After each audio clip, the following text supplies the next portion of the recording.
ओम साई राम। मेरा नाम बिंदु मिठा है और बाबा ने 2002 में हमें अपनी ओर खींच लिया था। तब बाबा में इतना विश्वास नहीं था, कुछ जानती भी नहीं थी बाबा के बारे में, बट बाबा तो हमारे बारे में जानते थे और वो जानते थे कि मुझे उनकी बहुत ज़रूरत है अपने में सुधार और बदलाव लाने के लिए। तो बस उन्होंने रिश्ता ये बनाया और हम खिंचते चले गए और धीरे धीरे बाबा की सेवा में आगे बढ़ते चले गए। तो आज एक इंसिडेंट बताती हूँ कि कैसे बाबा हमारी हर चीज़ जानते हैं, हर जीवन के हर क्षण के बारे में और हमें क्या तकलीफ रहती है।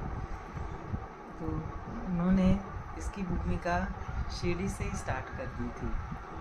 जब 2019 में उन्होंने डॉक्टर अनिल रावल और भारती बहन उनकी वाइफ से हमको मिलवाया Saint Lawn spiritual resort Shirdi में, और वहाँ पर हम भाई बहन हो गए। उन्हें जब तिलक हुआ था भाई दूज का, भाई को टीका लगाया और तब से भाई बहन हो गए। तब से भाई हमेशा बहन को ऊंझा अपने घर बुलाता था और हम अहमदाबाद रहते हैं। तो जब हम नहीं आए तो उनके कई फ़ोन आए। फिर फाइनली दिसंबर 2019 में हम लोग उनके घर गए, हस्बैंड एंड वाइफ, और वहाँ पे उन्होंने बहुत प्यार से हमको, एक ही बार मिले थे वो शिरडी में, उन्होंने हमको वेलकम किया और एकदम परफेक्ट स्ट्रेंजर्स को अपने घर में रखा। रात हम उनके पास ही रुके और वो फिर हमें आसपास के क्षेत्र घुमाने ले गए, जिसमें सिद्धपुर नाम का की एक बहुत प्रसिद्ध जगह है, वहाँ गए। और फिर बिंदु सागर है जहाँ पर विमेन का जब लास्ट राइट्स होते हैं वो परफॉर्म किए जाते हैं। तो इसकी भी एक कहानी है इसमें कि मेरी मदर का जब एंड हुआ था तो काफ़ी दुखद हुआ था और अनएक्सपेक्टेड सर्कमस्टेंसेस में हुआ था, अचानक हुआ था। तो वो थोड़ा सा बात मुझे डिस्टर्ब करती रहती थी। और देखिए बाबा ने कैसे उनको बिंदु सागर तक पहुंचा दिया। हम गए वहाँ, दर्शन किया और फिर एक क्षेत्र है जहाँ पानी है, वहाँ पे जाकर हम लास्ट राइट्स परफॉर्म करते हैं। तो वहाँ पहुँचने के बाद जब हम सीढ़ी नीचे उतर कर उस पानी के क्षेत्र तक गए, वहाँ पे चंद व्यक्ति जो थे वो अपने मात्र सेवा के उसमें सेवा में थे, और अचानक पीछे से, मेरे बैक के पीछे से एक आवाज़ आई, आप लोग क्या अपने माता जी का लास्ट राइट्स का के लिए यहाँ पर आए हैं, तो आप ऐसा करिए।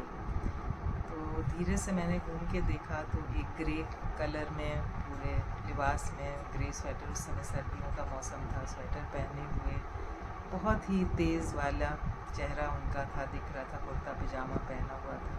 उन्होंने हमें विधि बताई कि कैसे कैसे क्या करना है, किस हाथ में पानी लें, कैसे पानी डालें, जल डालें, किसका नाम लें, ये सब बता के ये रियलाइज़ नहीं हुआ कि धीरे धीरे उन्होंने कुछ विधि हमसे करवा ली। और फिर हमने सोचा कि हम कुछ दक्षिणा उनको देते हैं। ऊपर सीढ़ी चढ़ के जाने लगे, लेकिन वो तो मुड़े और सीधे कुछ पेड़ थे उसमें ऐसा गायब हुए कि फिर हमको दिखाई भी नहीं दी कि हम उनकी कुछ सेवा कर सकें।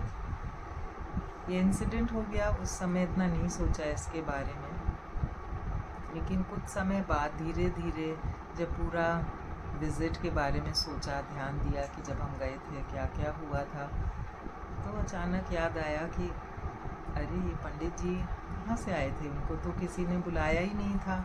और जो नीचे सज्जन थे जो अपनी माँ के लिए प्रार्थना कर रहे थे, उन्होंने भी नहीं बुलाया था क्योंकि वो हिंदी भी कम समझ पा रहे थे।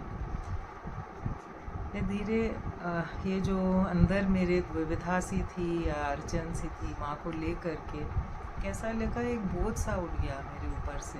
और 2007 में उनका देहावसान हुआ था और 2019 में आकर के ये एपिसोड या बाबा की ये मिरेकल हुआ या एक अनोखी घटना हुई, जिसके बाद ये भार मेरे मन से, दिमाग से उठ गया और मुझे लगता है मैंने लेट गो उस समय ज़्यादा किया।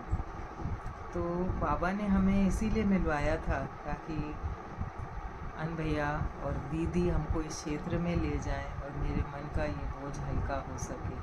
ऑफ कोर्स हमारा बंधन चल रहा है बाबा की कृपा से और घनिष्ठ होता चला जा रहा है समय के साथ साथ।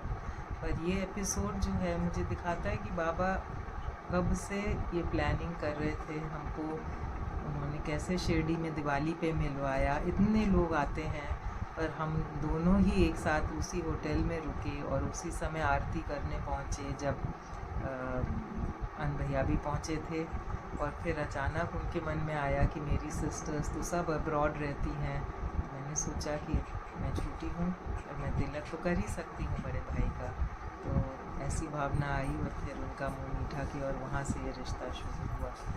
आगे भी उनके साथ बहुत सुंदर अनुभव हुए हैं, पर आज के लिए इतना ही। जय साई राम।